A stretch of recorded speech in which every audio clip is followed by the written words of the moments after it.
Hey guys, welcome back to DMAC Customs on the YouTube. Dave here in the garage. Bomb truck, Area 51. Still on the bomb truck. Got to try and get this thing ready to put that thing in it, and get that thing ready to put in that thing.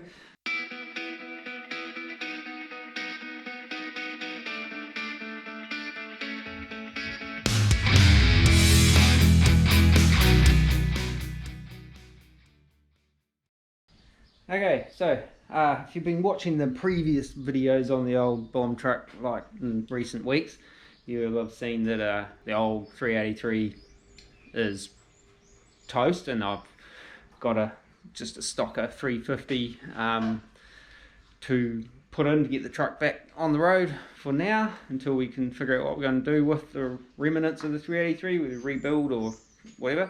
So I've just got it up, the new 350, new old 350 outside for a bit of a clean, and yeah, then we'll get into, give it the Rattlecan Recon. But as always, it's that kind of while I'm at it kind of thing. I wanted to get in here and kind of redo my power steering lines, because they were just originally just kind of re-fandangled Jag lines, and they're always kind of bothered me, and they've always leaked just a little bit. So I've ordered a bunch of parts and ordered a bunch of gaskets and stuff like that the other week, and most of which have arrived. So I'm just waiting on the two fittings that actually go on the rack to build some AN lines and stuff. There's a couple of things I can do in there while I'm waiting on those. They're due next Thursday according to the Amazon website. Should have bought those local because you could get them local. But now I've bought them, I don't want to buy them again just to hurry things up. I'll wait, be patient, and yeah, maybe start getting some of the other stuff ready, see how we go in this video. But yeah, I was hoping to be doing some other stuff on it, but waiting on these two fittings, so go figure. So let's get into it.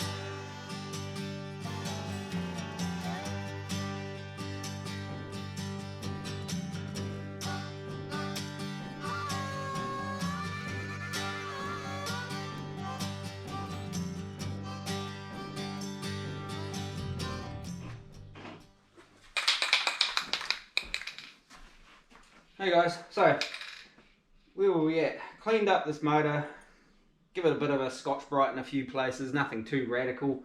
As I've said, it's just going to be a hopefully a runner, but I'm going to give it a bit of a Rattlecan Recon with some Vit, and yeah, and a little bit of a custom twist on the paint. I'm going to try something I've never done before, but we'll give it a shot anyway, so just stay tuned. And just got to shake this up, find a mask, and get into it. Go find a mask.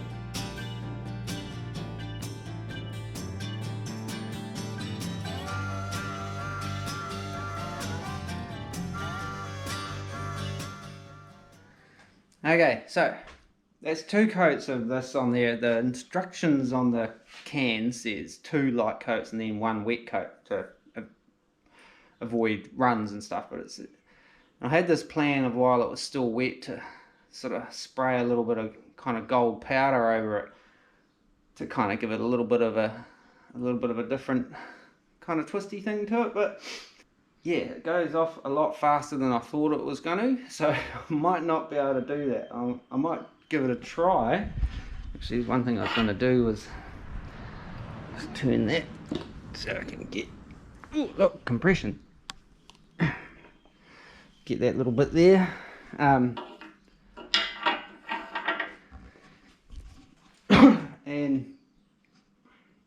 yeah, why did it blow out that way? Turning it backwards, maybe? Don't know. But anyway, yeah, I wanted to kind of give it a bit of a dusting with some gold flake, just mild, really fine gold powder that I've got, that I've been carrying around for 30 something years, just for this kind of occasion. But yeah, unfortunately this engine enamel was kind of going off a lot faster than I thought it was going to, so I don't know if I'll be able to get it to stick to the paint while it's wet. I mean, it's tacky, it stays tacky if you kind of pour it on a bit, but where it's a bit drier, I mean, man, that stuff's already kind of touch dry. Oh, you might notice I cut off these lead brackets that were on these rocker covers, just to kind of like clean them up and simplify them a bit, since I've got longer leads that'll go under the manifold, hopefully. Yeah, but anyway, I might give it a shot. Worst case scenario is I've got to go down to the hardware, or the car place, buy another can of VHT and give it 1 more coat, but I've got to do that within an hour of that last coat, so fingers crossed, we'll see if it works.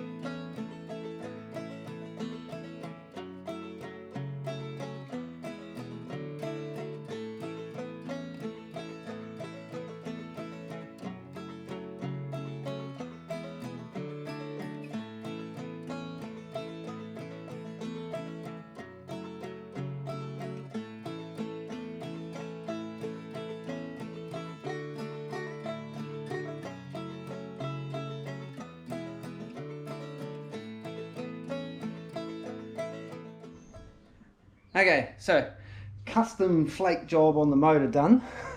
It was this little airbrush is actually a little sandblasting airbrush, and I had this brainwave the other day. I thought, I wonder if I could put some of this bronze powder through it. I think it's bronze or copper. I don't know. I've got this little container of powder.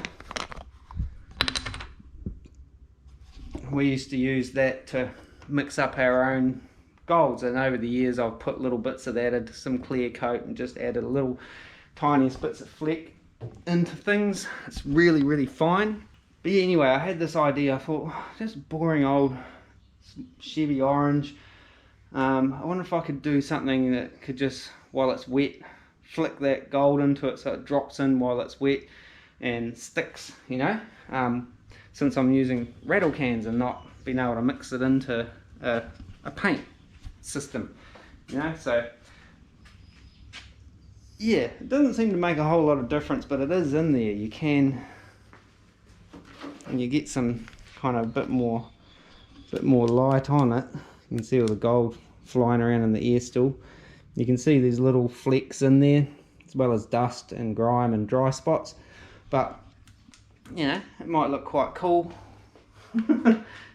Even if it doesn't go, at least it'll look the part, you know. So yeah, that's that all done. Pretty much used 2 cans to do water pump. I almost forgot the water pump actually, and the block, like 3 coats on the block. I only did 2 on the water pump because I was just about out, so I did kind of 2 coats and then poof, my like gold stuff over the top. So that's, yeah, that's that done. That makes a mess. Like, I imagine there's gold shit everywhere. I'm gonna look like I've been out and about on the town, if you know what I'm saying, but I haven't. I've just been in the garage playing with paint and glitter.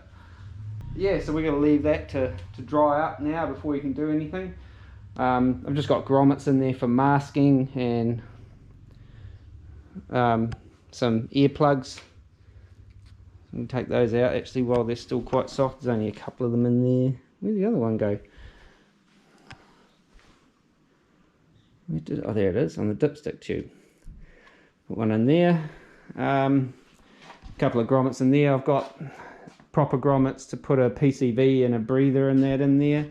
Got those off Rock Auto or maybe Amazon. I did a bit of a split order across the 2 platforms, trying to dial in cost versus shipping and all that kind of stuff. But like I say, still waiting on 2 fittings to come for my power steering, so I can't really do much more with that until those arrive. I can get started on it, to be fair, and then all I have to do is bolt it up. So yeah, I can get ahead on my power steering, so ignore all this stuff. But anyway, I'll clean up, put all my rubbish away, and then we'll move on to the next part of this episode of DMAC Customs in the Garage, trying to get the truck back on the road, which will be, I'll start pissing around with that power steering. Leave this to cure up for a good day before I start messing around with it and putting like thumbprints on it and things. So yeah, let's go. It's like an airbrush, but it's for sandblasting. I think it's just for like etching, you know, glass rather than, you know, metals and stuff. So I just had the gold in there. Normally you'd have a little bit of fine garnet or whatever sand. There's some sand that came with it. I don't really know what sort of sand it is. Air eraser compound. So it's actually an air eraser. See?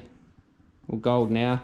So yeah, I bought that ages ago to do some other little job. It didn't really work for what I wanted it to do, whereas found a purpose for it.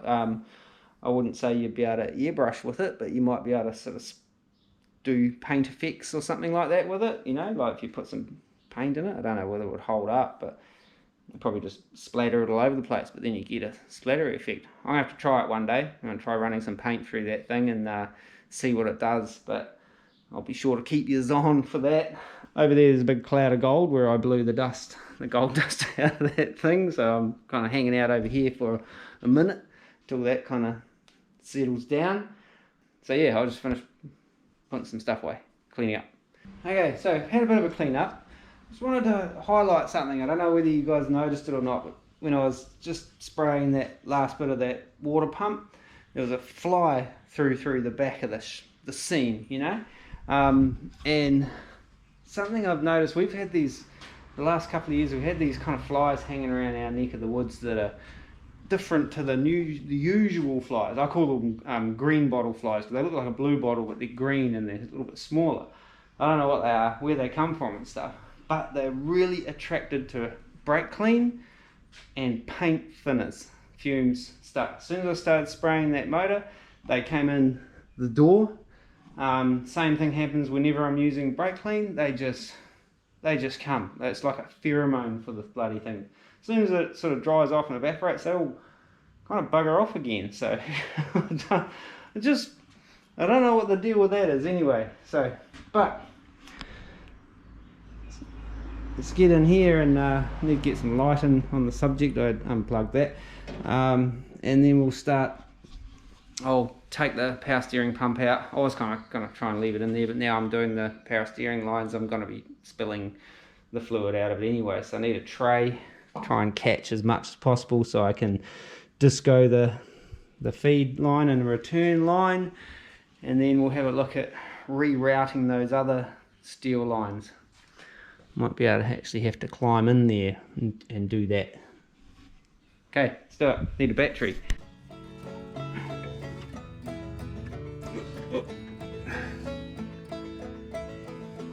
Oh.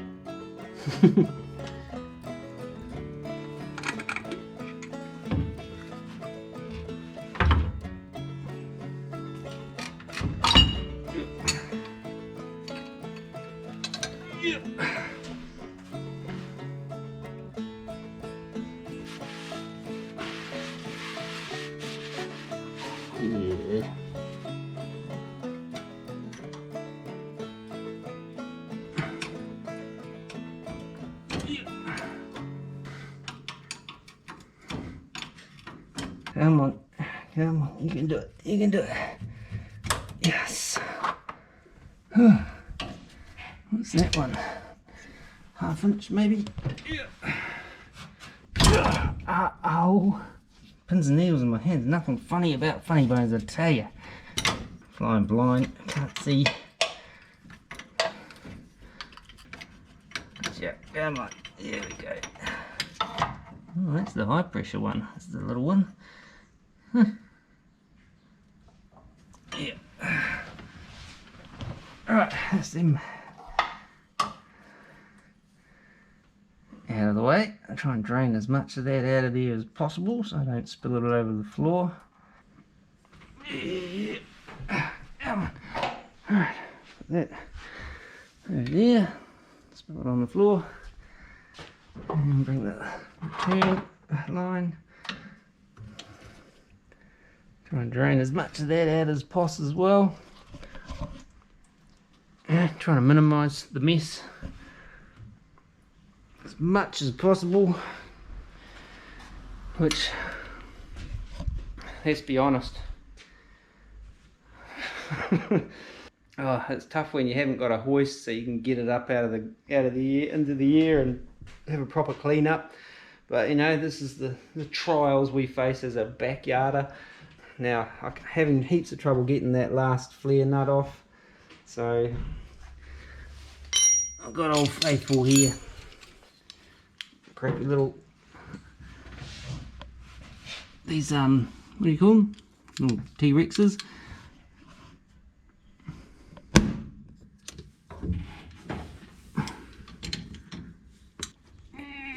Oh, you dog.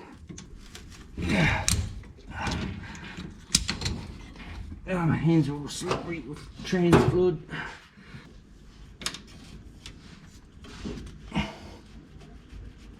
Ah, gotcha.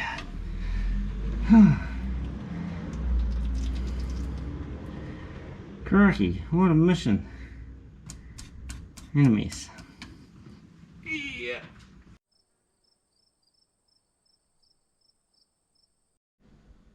Okay, we got an updates. Right, see, got a whole bunch of bent pipe there.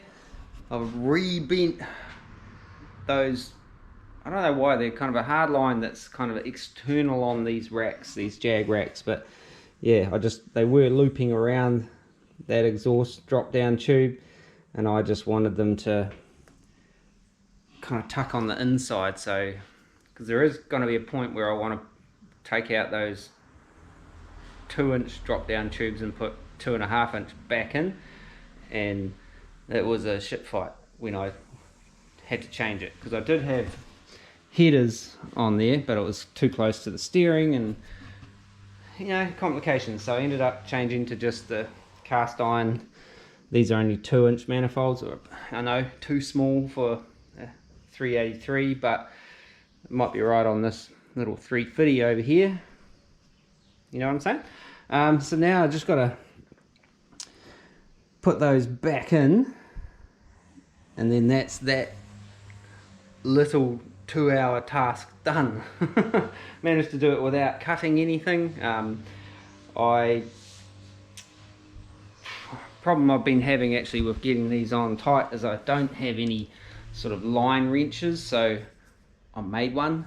I just got an old 1/2 inch and I've cut a little slot out of it, so hopefully it doesn't flare out too much, and I can get these on nice and tight with this. Otherwise I'm back to an open-ended spanner end, and yeah, that's why the flare nuts kind of got all a bit kind of munted.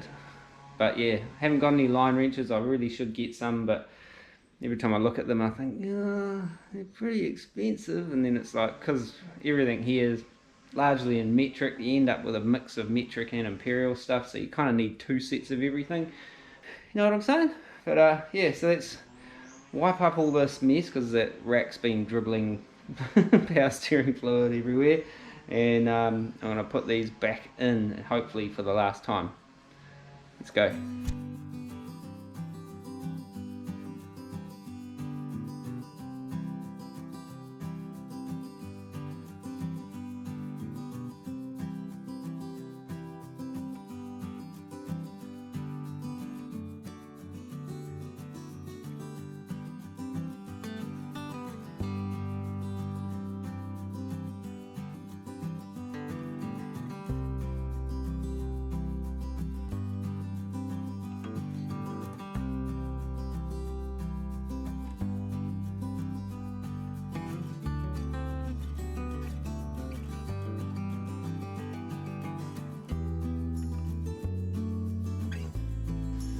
Okay, got them all started.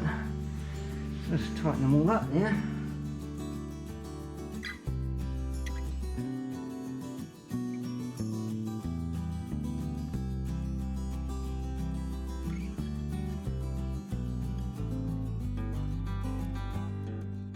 Okay, so most of the kind of bends I was able to put in with this just little cheapy pipe bender, tube bender tool, but I had to spend about half an hour fixing it before I could do that, because last time I used it I tried to bend some like stainless, like 7.9mm stainless, almost 8mm stainless, and I just ended up kind of wrecking it.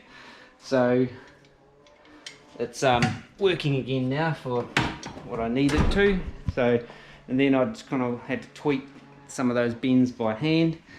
So that's them kind of rerouted, sort of tucking under and away from that, you know, exhaust a bit, whereas they were kind of coming around the outside of it, which I didn't really like. Still not super pretty, but for the most part you're just not even going to see them. One day, maybe if this thing gets a complete rebuild, I'll get some YouTube and, you know, really get in without the guards on, because it's a mission. This is such a deep hole to try and lean over and get into.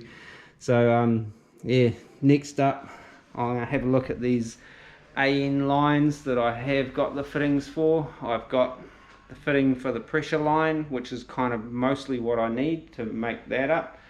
I'm missing two fittings, 5/8 fittings that go into here. I think it's 5/8, I can't remember now. Going to the back of the pump, and the one that goes in, there's one the same inverted flare fitting that goes into the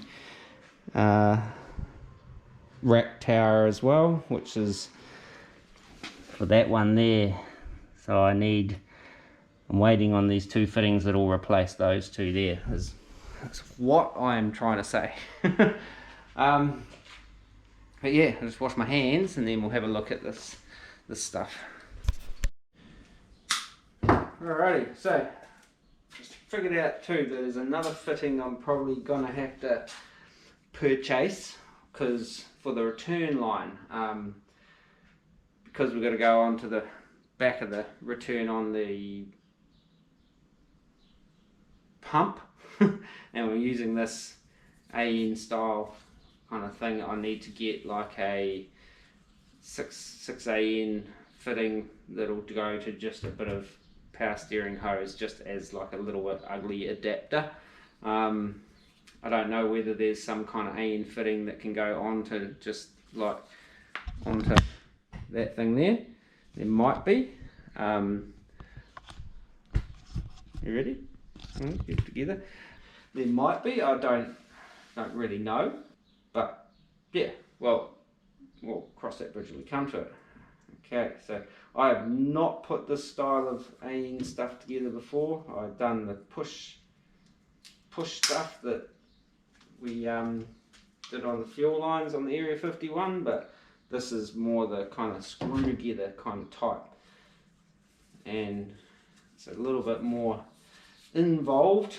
Yeah, and I was going to kind of make my lines, my hoses, a little shorter, because these were always a little long, but this is quite a rigid kind of stuff. I might make them the same size, so I've kind of got a little bit more wiggle room, if that makes sense. Worst comes to worst, I could maybe take it off and trim it down. Yeah, I don't really know. So I've got to try and get a length on these, which is going to be the best one to try and get a length off.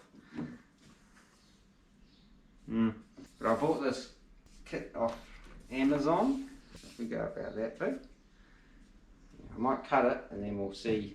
I want to have a little practice cut anyway, so I think this gives me 2 meters of line, so I'll give myself a little bit extra just in case. Just hold on to that. According to the internet, zip disc cutting this, but probably a bigger zip disc in this one, I'll just go get another one. Where are they? Go, one of these. I use these in here. We got in New Zealand, we got this company called the Tool Shed. I quite like their discs. They seem to last quite well compared to, and they're reasonably priced, especially compared to, like if I go down to, what the hell? Oh, put it on the right way. Especially compared to the local kind of parts shop down the road. If I buy, one of those, it's like $6, whereas I'll buy like 30 of them for $30 of these ones, you know what I'm saying? Spectacles.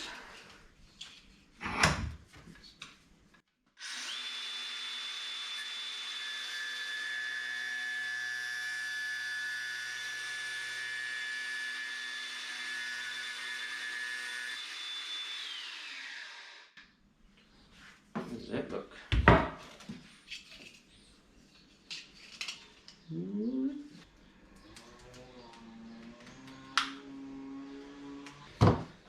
So, excuse me, I want to put a couple of 90 degrees on these, I think.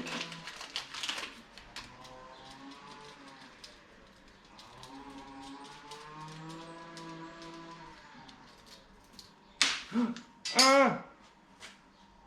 Okay, important piece just fell out and disappeared under the bench. Back in a minute. There it is. I don't know which way it goes. I'll just open up another one, have a look.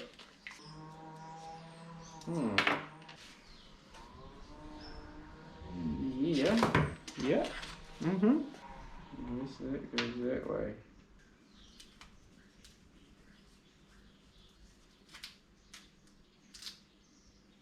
That's it.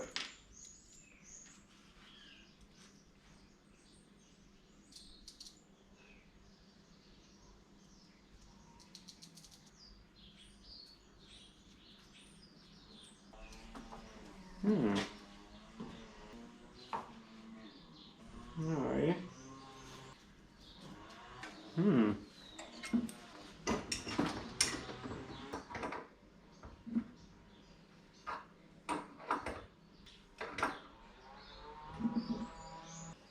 Okay, so I think that's it. You can find out when it hits 1200 psi and shoots power steering fluid everywhere.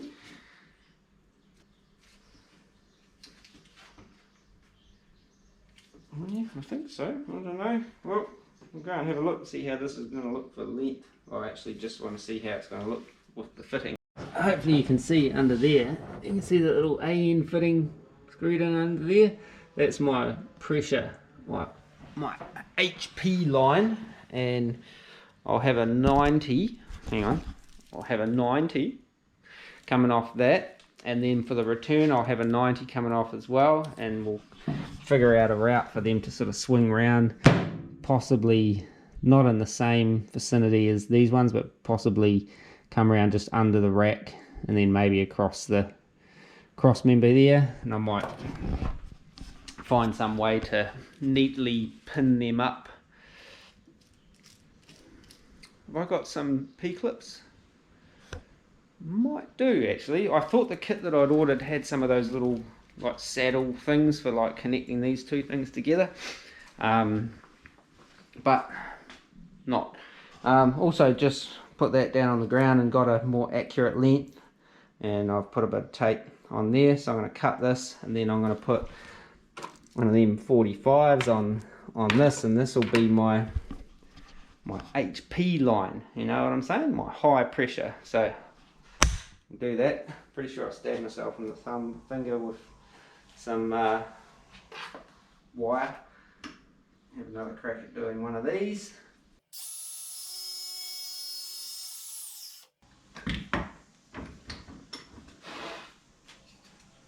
My eyes off. Get a bit of snaggy stuff from there. Try and find the end of the tape. You know what I'm saying? Get to a certain age and you can't see anything that's up close, or sometimes far away.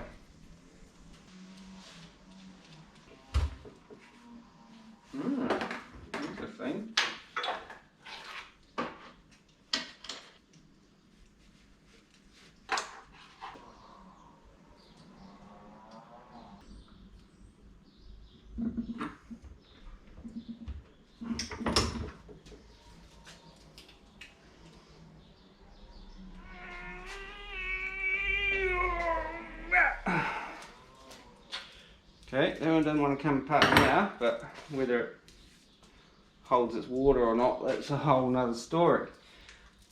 Okie dokie. Alright, so that's my high pressure, so that's my pump end, and then that's my pump end, that's my rack end.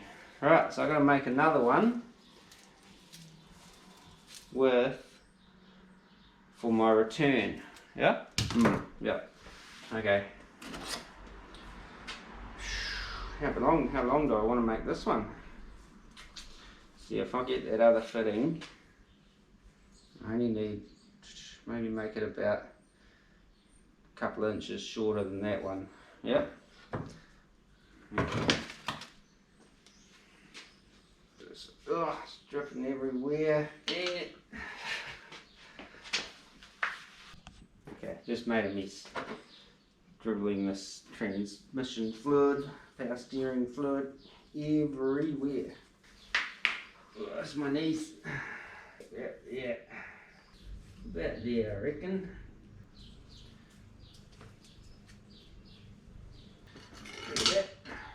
Dribble over there.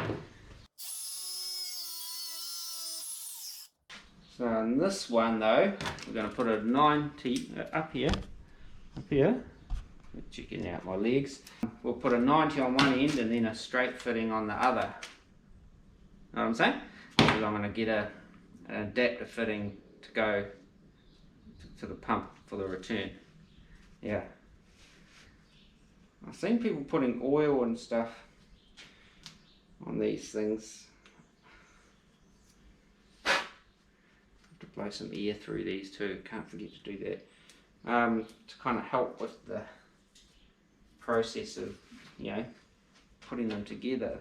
But they were different looking. There seems to be, there's a ton of different styles of AN fittings. Know what I'm saying? So what I might do, I might try this one.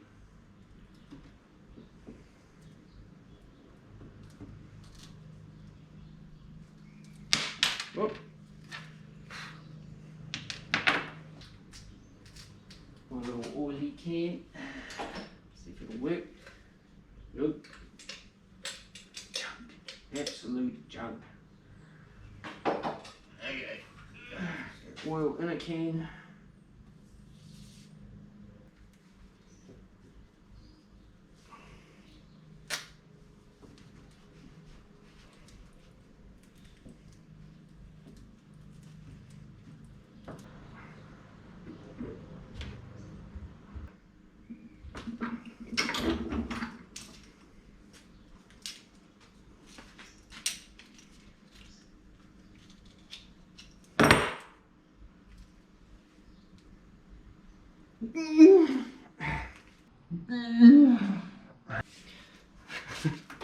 It's a strange noise.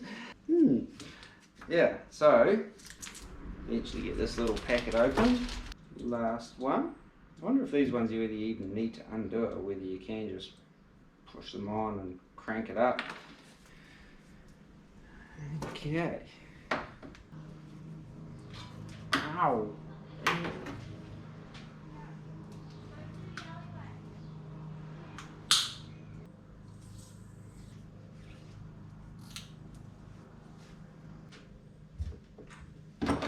Last one.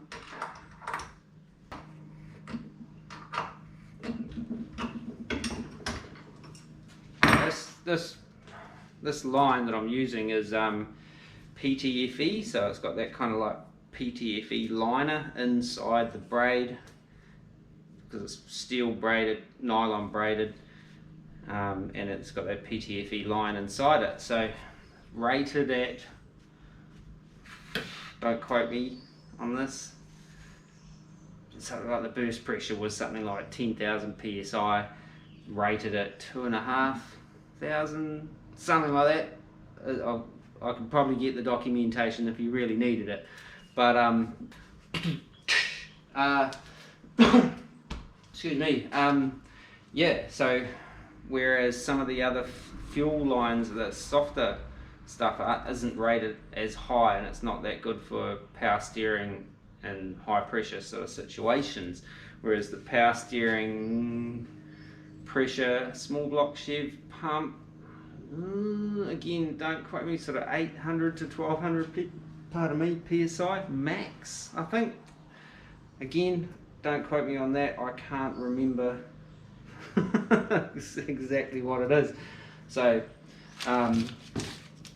yeah, so that's my 2 lines done. That was actually surprisingly easy, as long as they hold and do what they're supposed to do. So hopefully they do. So next up, I might go and actually bolt that that fitting, you know, tighten that up into the rack where it's supposed to go, so I can at least fit my pressure line, and then I'll run this one parallel to it, and we can figure out where they're going to route up the cross member and stuff. And meanwhile, got a couple of spares.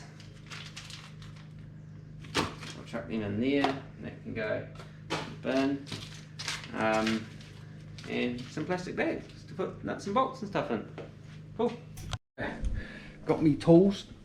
Found another spanner rather than just using the old, pardon me, adjustable on there. I'll just put those on there. Just because, you know, just to tighten up that high pressure line. So I'm going to start, I've actually taken the fitting back out.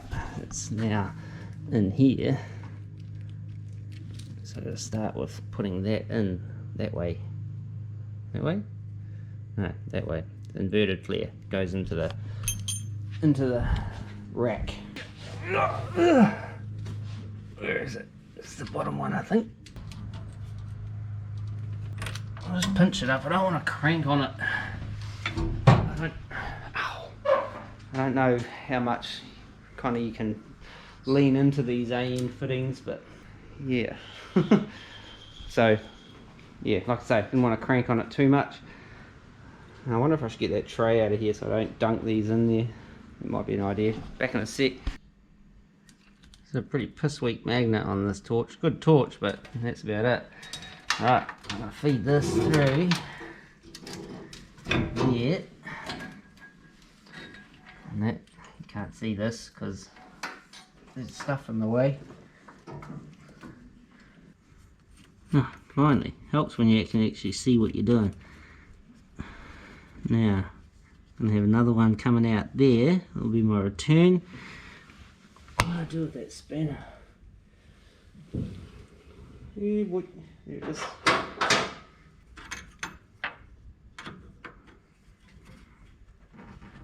Yep, that should do us, I think. Again, like I said, I don't want to lean into it too hard because I don't want to over tighten it, you know. And this will be my return. It's going to come down to about there. I'm just going to tuck that up for now. Just zip tie these together for now till I get my, just to hold them together, you know, for the holding together's sake. I might have to climb back in here again actually. Rocky jeans.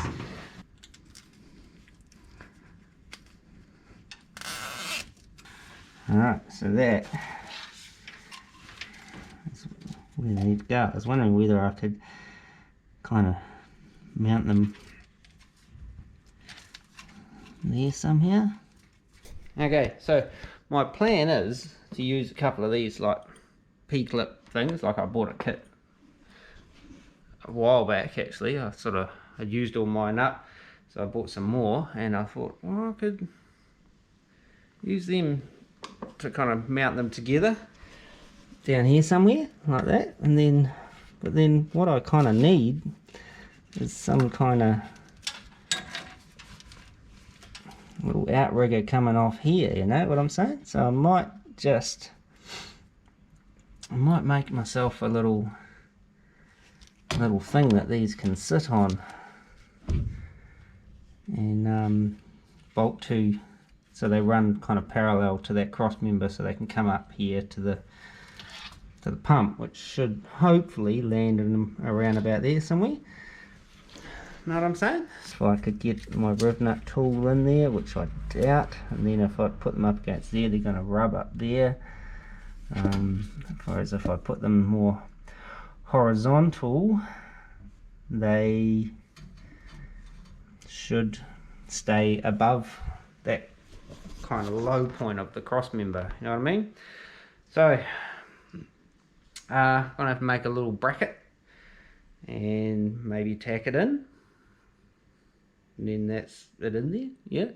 Okay, gotta climb out of here again. So I was gonna get all technical and go measuring and thinking like a T-shaped bracket, but then I sort of had a thought maybe I'll just come over here and see what's in the scrap drawer and see if there's something that's close to what I need.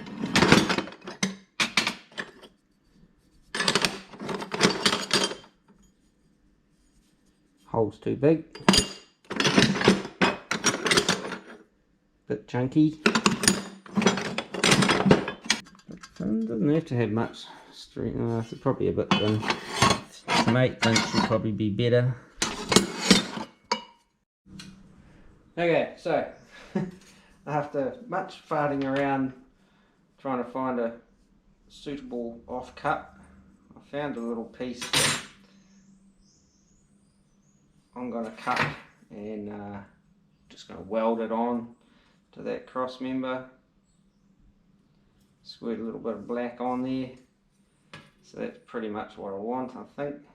And we'll drill a wee hole in there, about there, around the corners, make it look a little bit pretty. So I'll just quickly cut this out and be away. Be away laughing, as they say.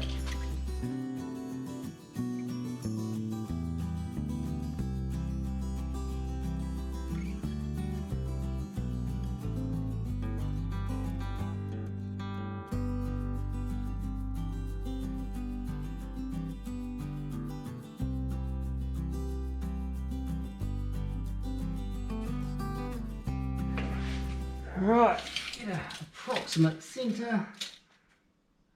Let's say 350, so that's 175, it's about there.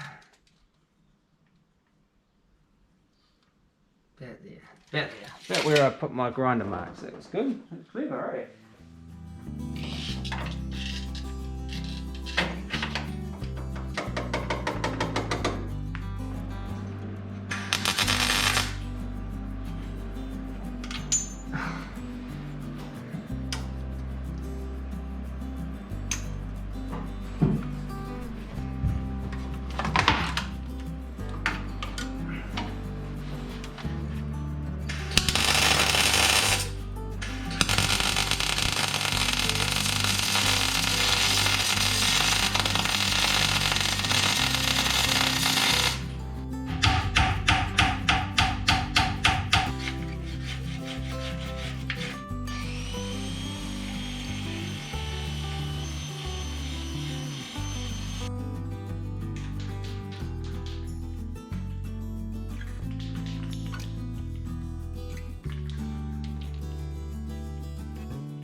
Yeah, okay, so somebody forgot to blow the dust out of the, the kind of cutting dust and debris and stuff out of these before I went and got all excited and just wanted to bolt it up onto the, what do you call it, the rack. So I had to take it off again and blow the dust out, as you've seen. So yeah, but that's it for today. It's getting a bit late in the day, so I'm going to leave it at that. Let that little bit of paint dry, and yeah, chuck these back on tomorrow, and I'll put the little hose clampy things, little P-clamps and stuff on there, and yeah, see what else we can do with that, and hopefully get it ready to put in when the other fitting arrives. I could probably put it in without that fitting, to be fair. Yeah, Oh, that's something else I want to do. I want to move those relays onto that inner fender instead of being on the core support. Don't forget me forget. Okay, so next day, got my power steering lines, tab thing, all kind of like bolted up. Still got a zip tie on down there just to stop that other end falling into the ground all the time. I had a roll of masking tape around here. I was going to put some tape over the end of the lines, but I cannot find it for the life of me. I don't know what I've done with it.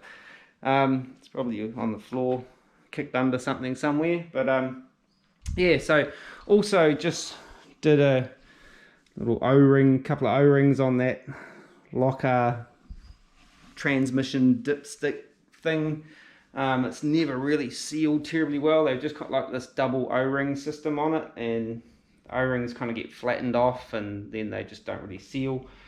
I think it looks like I'd already been into it with some RTV at some point.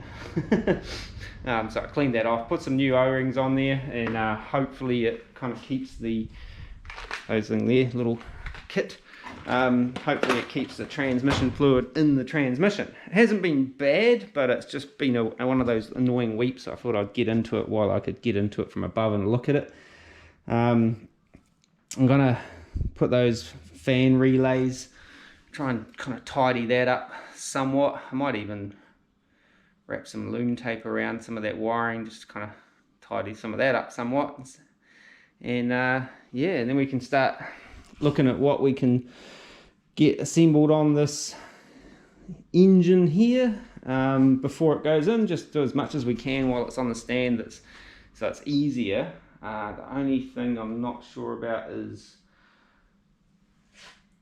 can I put my fuel pump in? I'm not sure. I know I had to take it out. I might be able to get the bolts past those exhausts. I'll just check that out actually before I go too far. Actually, no, I'll do the relay thing and then I'll worry about the other stuff. Okay, so sitting down here in the old engine bay, like as you do, I'm just gonna, I've been around and kind of taped up these relay wiring and that a bit neater. I think initially I had one fan in here and then I put a pusher fan in the front, and so I had to patch in wiring for the front. So it was always kind of a bit kind of like cobbled in sort of thing, which it probably still is in some people's eyes, but it works. I've got these little throw out switches, little what do we call them, circuit breakers in here rather than fuses, because I don't know why. I had a problem with a fuse actually. It melted one. Melted a fuse holder, so I put circuit breakers in. Don't know if that's the right thing to do though, because it's just, if it's overloading, it's going to go click, click, click, click, click, click, click, click. Whereas if it blows a fuse, it just cuts the fans off, and then you blow your motor up, and you end up, well, hang on a sec. I'm sitting where the motor should be, so, but yeah, I didn't have any overheating problems after that, but I was concerned about it in the early days of getting this truck on the road. So I'm just going to put these little guys down here. If I tuck them in down there, that should kind of keep them out of the way, pretty much, I'd think. I wonder if I should have taped those two together. I don't suppose it really matters. Might have made it a bit neater. We've got this big bunchy woo thing going on here, but I kind of wanted to keep almost these two sort of fan circuits a little bit separate from each other, if you know what I mean. And I drew a couple of holes down there with my drill. How big do they need to be? Put a couple of little rib nuts in here. One more step. Just like that. That should be it. And where's my rib nut maker? This thing here, I bought this off Wish for a grand total of about $80 or something landed.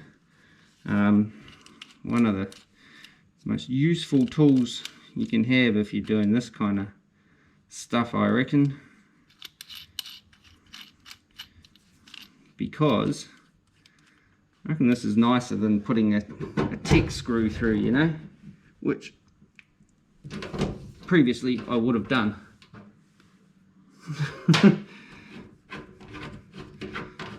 There's this rib, I've used mostly 6mm rib nuts on the old Area 51, but this rib nut tool came with a bunch of steel rib nuts, all metric, and these are some 5mm ones which I'm going to use for this. Just got to be careful not to put too many onions into it, because you can strip the guts out of the rib nuts, especially the aluminium ones. And of course, get rid of that. I've got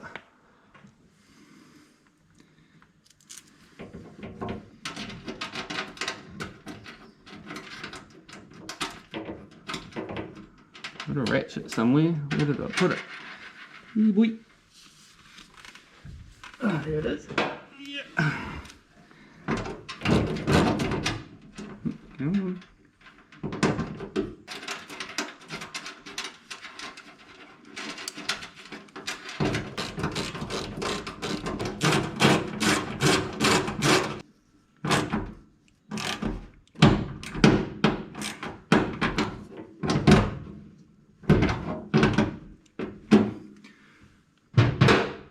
And then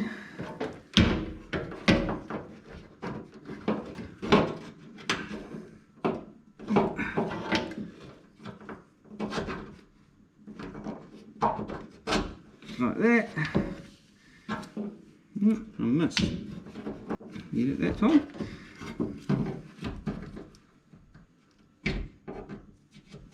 Just like that. Oh, I was supposed to put the earths on there, but I forgot. Damn it. I'll put the earths on and I'll show you when I'm finished. Alrighty, so that's those kind of neatened up. Well, neater than it was anyway. So once the radiator and the fans are back in, this will get kind of sorted out a little more. But for now, I just wanted to get those two relays off the radiator mounts. Had a crack with this kind of fiber tape stuff. I saw it online, so I bought a few rolls for the Area 51 project, but thought I'd kind of give it a bit of a run on sorting these little bit of wiring out.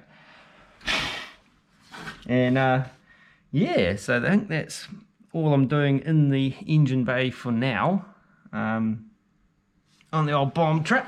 Yeah, so I've got to climb out again, out of here for the 1500th time, and yeah, might start looking at what we can do on there. So stop climbing around in here. I do need to take that exhaust manifold off though, because it was leaking, so I have to do that. Should do it while the engine's not in the engine bay, but on the list maybe. I did write a list, started writing a list, but I have to add transmission fluid to that list now.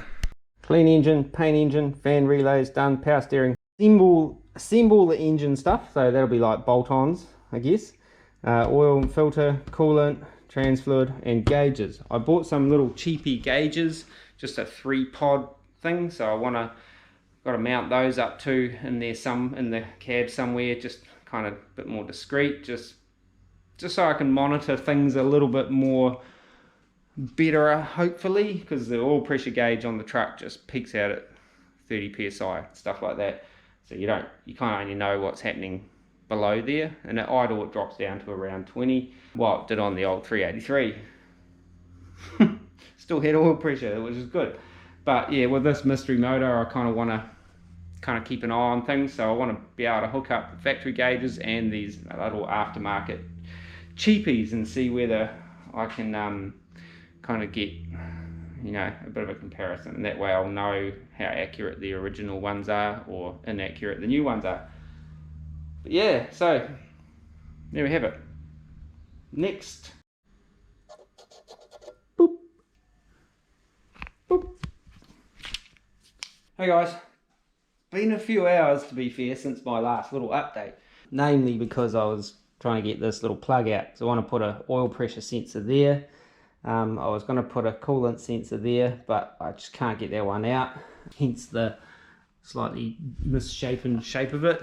But we have got one over the other side, which I'll put the El Cheapo Chinesium gauge in, or I could switch back and forth to the factory gauge on the truck and put it in there as well. I think it'll reach. It comes out the firewall about here, so I did have it down here on the 383, but this doesn't have one of those ports, you know. So spend a bit of time farting around with these gauges as well. Just I've got to get a copper line for that. I don't want to put one of those in, but I had an old little tacho, so I want to put a little tacho in rather than the little voltmeter.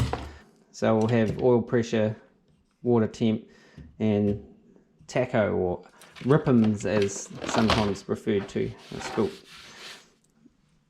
power steering fluid all over the bench. So yeah, I think I've got all the wiring sorted out. That's the signal wire from the Dizzy, and that's the lights, and then that's power, and then there's the earth. So and we've got that thing there which will screw into the block once we get that far. Been putting the front assembly back on, so water pumps on, power steering pumps on, belts, this is on. Little subtle changes. It doesn't have a mounting boss for that adjustment bracket, so hopefully it doesn't flex around too much. We'll keep an eye on it though. Could maybe sort of try and get another adjustment. I don't know like what the deal is with that though, whether there was some of the, you know, never mind. Hopefully it'll be right. If you've had a bad experience by doing that, let me know in the comments. That'd be awesome. Again, hoping as well we should be able to get all this in all assembled. It's easier to kind of do it, put it on with the motor out, you know, makes a bit more sense. So that's where we're at the moment. I'm going through my mental list. I should be checking, kind of start things and then move on to other things and whatnot, and then go looking for some things and things like that. I've got a thermostat housing. I've got my fan sensor back in where it's in the same position that it was on the other motor, so that should be okay, hopefully. And yeah, so I just gotta grab that thermostat housing off the old aluminium intake and see if it'll fit all right on this intake. Should do, maybe, but a funny feeling it might be an O-ring style, so this is a bit pitted and things like that, so I'm a bit concerned that it might not seal terribly well, but we'll have a look and see anyway. So yeah, that's where we're at with the engine at the moment. I've still got to do rocker cover gaskets, pull these grommets out and put my bungs and that in. I've got a little chrome one of those to go on there. It's got a better seal on that on it. And yeah, I've pulled the old filter off and whatnot, got that out the way, and I'm draining it again because I had to drill that out. So I was up in here, pulled that thing there off, and I was spraying brake clean and all sorts of crap in that in there, trying to flush out any metal filings. It's like that I may have kind of got in there. I'm hoping there's none, but yeah, you just never know. And yeah, when I was water blasting it yesterday, I was a bit worried that I'd got a little bit of water that pushed through with the fuel pump masking that I did. So I pulled that off yesterday and the water came out. So I'm wondering how much water has actually gone into the engine now, but doesn't seem to be a lot come out. There's a bit of brake clean come out, which from me spraying around up there, I think. But yeah, so that's where we's at. So I'm going to put my drain plug back in and figure out what to do next. I won't do the plugs in that at this stage until the motor's back in. I might pull them so it's easier to turn over to get the old TDC and all that kind of stuff. Other than that, there's a few things I need to go and buy. You know, like my copper line for my oil pressure. I know where I can get those locally. One AN fitting that I want to buy to go to the return, and then there's two that I'm still waiting on. They're on the water at the moment, as we discussed yesterday. I've put my little the other oil pressure sensor thing in there. Well, fitting, it's not the sensor, it's just where the factory gauge will hook up to, so we'll hook that up again. And yeah, that's where we're at. So as usual, making a mess, power steering fluid all over the place. We might have a bit of a clean up, put some tools away, and then move on to maybe doing the PCV and all that kind of stuff. Yeah, okay. Alright, so time to do these rocket cover gaskets.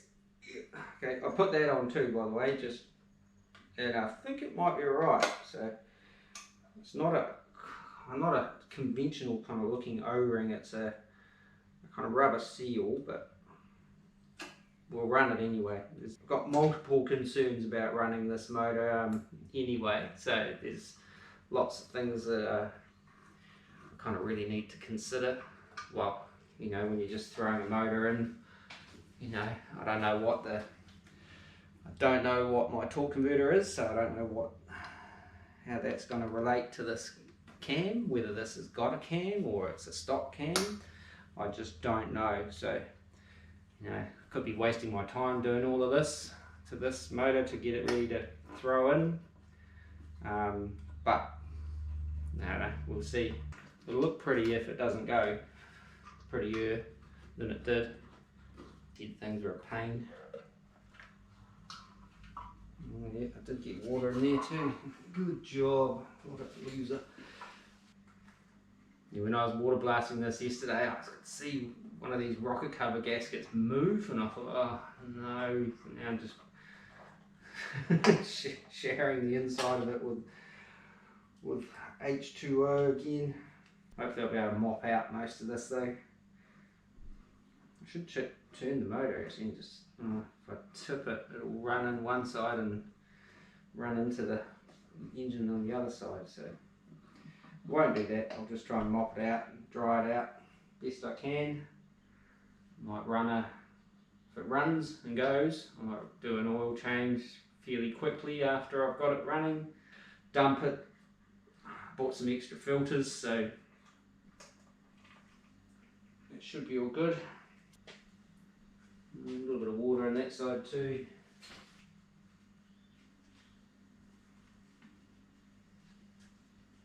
Side seems to have quite a bit more water in it.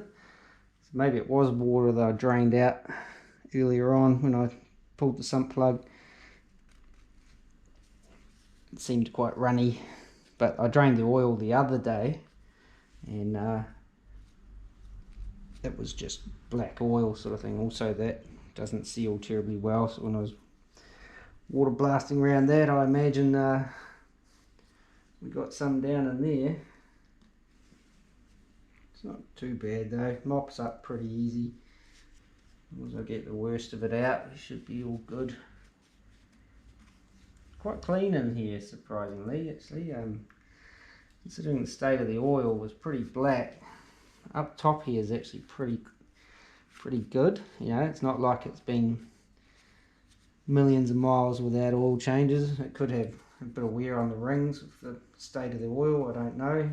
And the fact that there wasn't a heap of it makes me wonder whether there's potential issue. Hope not. I had a look down the bores with my scope, and they look pretty good, look better than the old motor anyway, so hoping that this will be all good ish for a little while. Anyway, it's a small block Chevy after all, and if the old 383 can keep going with cracks in a bore and metal all through it, then surely this little unit here can give us a few miles. I don't want to get the compressor out and blow this out because I don't want to shower oily water all over the place on the old Area 51 project, because that'll create problems down the line with paint and stuff. I've already splattered stuff all over it, but the carbon there, that might have come out of those rocker covers. They were filthy, but I don't think they were the rocker covers off this engine as it was running. I think someone might have had alloy covers on this at some point. The fact that it's got those button head holding them down makes me think that. I think that's us. Joyce, right.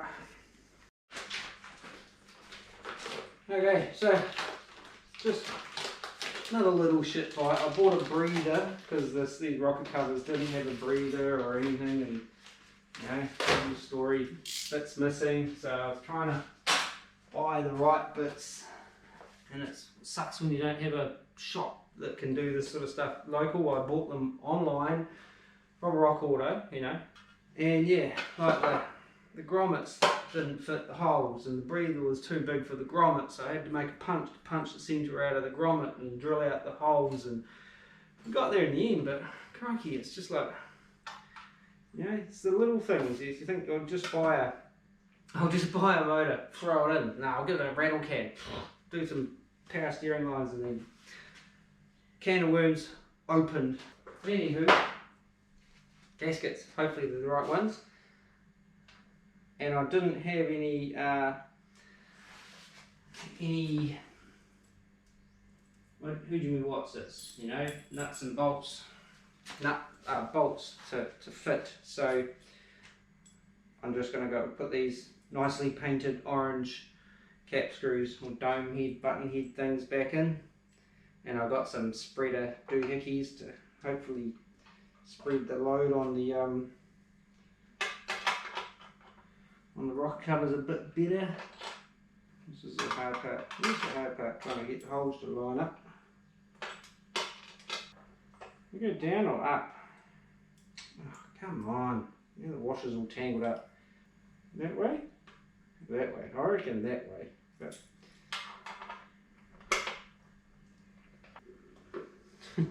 these bolts are too short to go that way. Of course. Yep. Now what do I do? Flip them around that way. Just treat them like a big washer. Should get this on there. I don't know. Maybe I'll have another look in the drawer. See if I can get myself eight bolts. We might be right. Give me a minute. Okay, so we're in luck. I've been just going through jars of nuts and bolts and stuff, and I think I've found 8. 1, 2, 3. Ah, don't lose it. Yep, got 8 of these, which should work, hopefully. Right, need a socket now.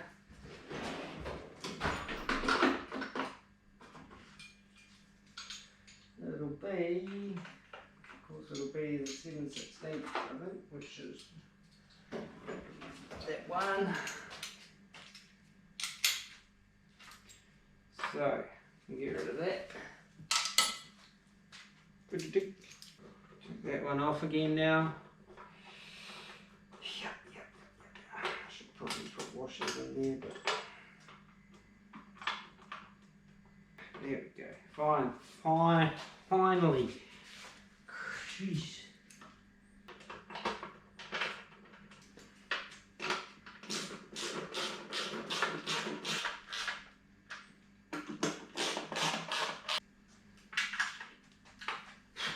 Okay, one down, one to go. Why do some little things just turn into such a shit fight? You know what I'm saying?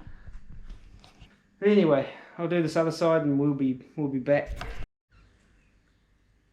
Okay, so got the rocker covers on with my not so new bolts.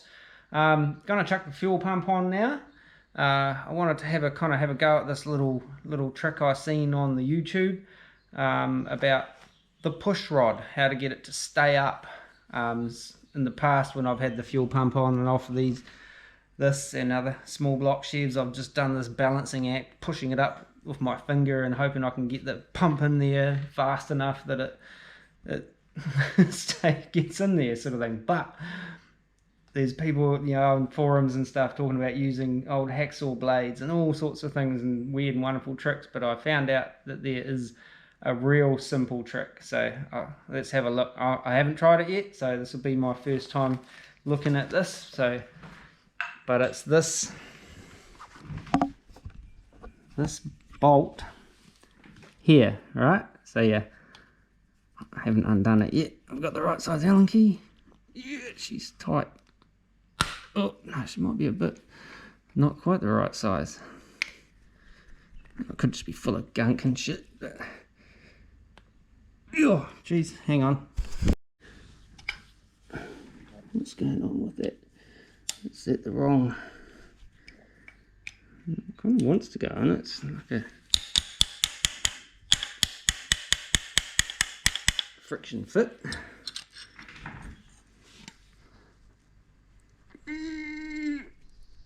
Crikey, she's tight.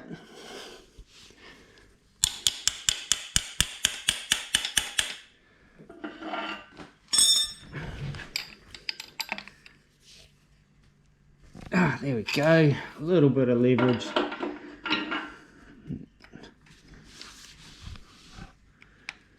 So, back to my story. You take this out. Eventually,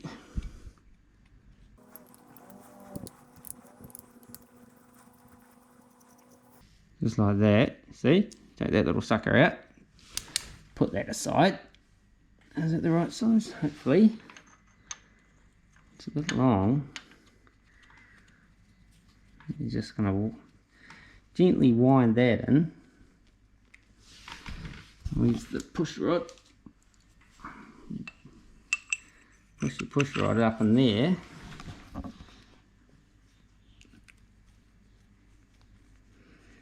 You wind in a longer bolt. You don't have to crank it up. You just want to get it so it just touches that push rod, which I don't imagine it's too far away from doing. Maybe.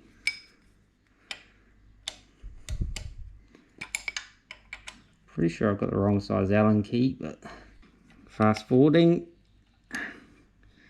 Oh, for fuck's... I should go and get the right Allen key. Back in a minute. Metric Allen key. Don't understand that. So you just want to, like I said, just put that up in there and just gently take that in till it touches the push rod eventually on Tuesday, maybe Wednesday. Crikey, how long? There we go, I felt that. So that's there, see? And then just touching there, like that. Gaskets. Ooh, she's thin. And our plate, where's my clean rag? I want to give this all a good wipe down. According to the internet, you don't need to put anything on these other than a dry gasket. And that's what it was on here before, so there didn't appear to be any silicone on there before. Some folk obviously, you know, like to put a dab or something on there to hold it in place, especially if you drop all your nuts and bolts. But if you're working underneath the car, you can definitely see the merit in that. But sitting, as I'm just sitting here on a comfy seat putting this in, we're all good, I reckon. And since I had that spanner here, hopefully it's the right size. Yes, it is. Yep. Yep. And the pumper of fuel. Oh, gotta get a new gasket for that as well. So almost forgot that one.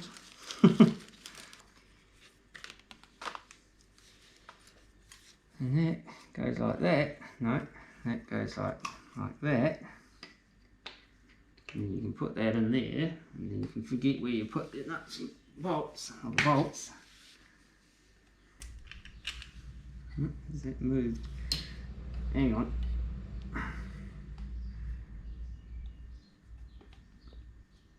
That must be depending on where the lobe is for your fuel pump as to where it's gonna sit.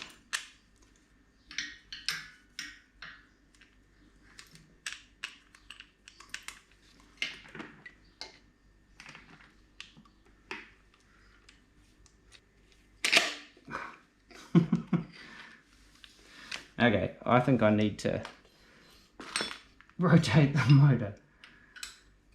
Just back that off.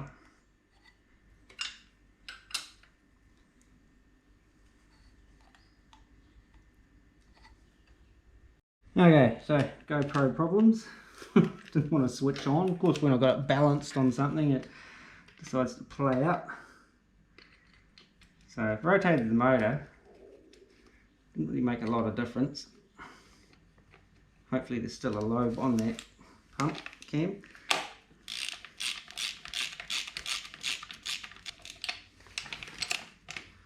Why?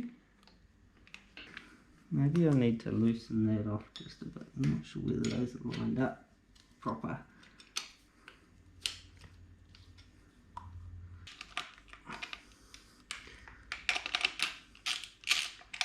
Oh, sometimes I'd like a short socket.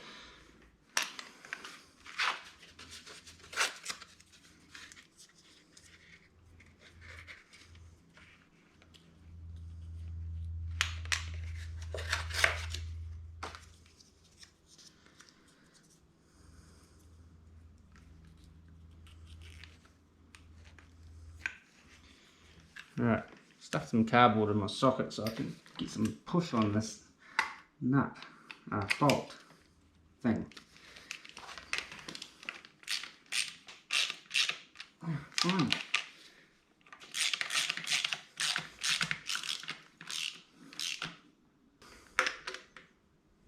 Just like that. It's like that was just too easy. And then, lastly, just undo this 4-mile long bolt and put your original bolt back in. And your fuel pump push rod it should slide back down into place. Just like magic.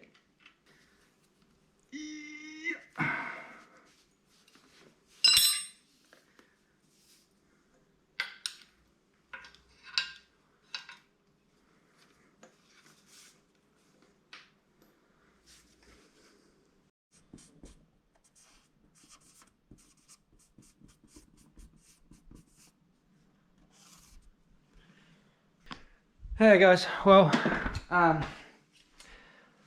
you see me wrote flywheel on there. It's because I was over here looking around in here thinking what else is there, and I remembered the flywheel. I forgot. I don't know if I would have probably, I should have remembered, but I might have actually, gone and planted that thing in there without having bolted it onto the back. But that would be a pain in the ass, especially if I got all the engine mounts and bell housing bolts all lined up. But yeah. So I didn't get to cross much more off my list other than assemble engine. It's taking me all day to pin up those and do bugger all. Like everything I've sort of touched is just maybe there's a common denominator here. But yeah, everything is just not quite the right fits and things like that, So little cool little trick to hold the push rod up. Still don't know if I got the push rod cam lobe in the right place. It still had to kind of push on it to get the bolt started to get it going. But good little trick.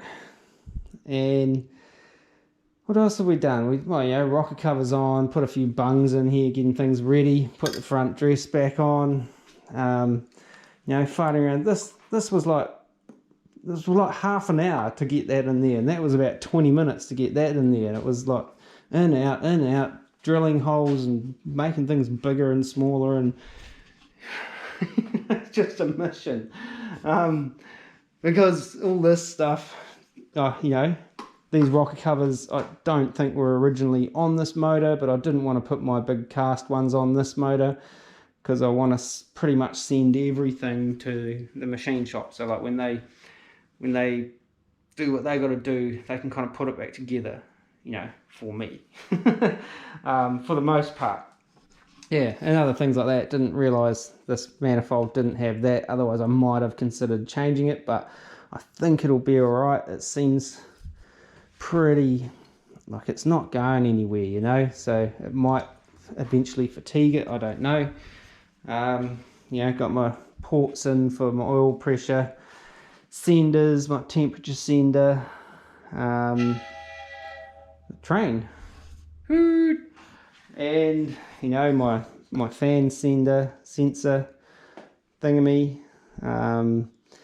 You know, fuel pump's back in. Hopefully I don't have to take that back off. Last time I changed engine mounts. That's right, I had to take the fuel pump off, but this time I think I'll run the bolts from different ways.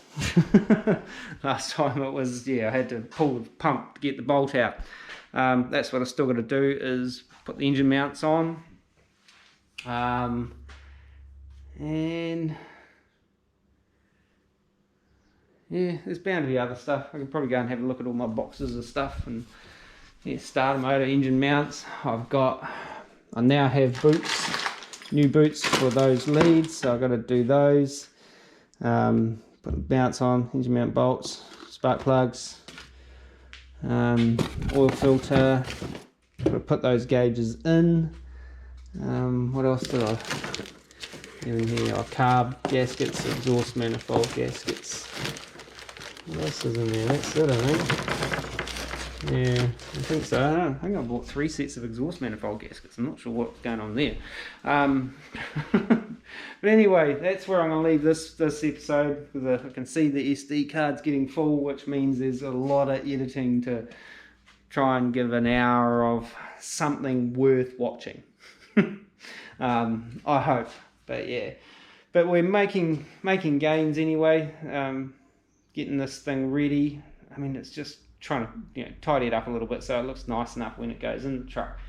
And also by doing that, it gives me a chance to go around and see what I'm missing before I have it planted in there, and then realise, you know, things are missing or don't fit, and I've got to try and make shit fit in an awkward way. But yeah, so we'll leave it at that for this video. As always, thanks for watching. If you haven't subscribed, get on the button. It's be down here somewhere, I think. And like, share, comment on Instagram and the Facebook. You can go and have a look at that. There's not really much goes on there. It's just me spamming yours with up and coming video releases. But yeah, so subscribe. Thank you. Till next time, take it easy and peace. Hopefully next time we'll be putting this in. Don't know whether it'll be going in the next video, but we'll be getting closer. So, see you then.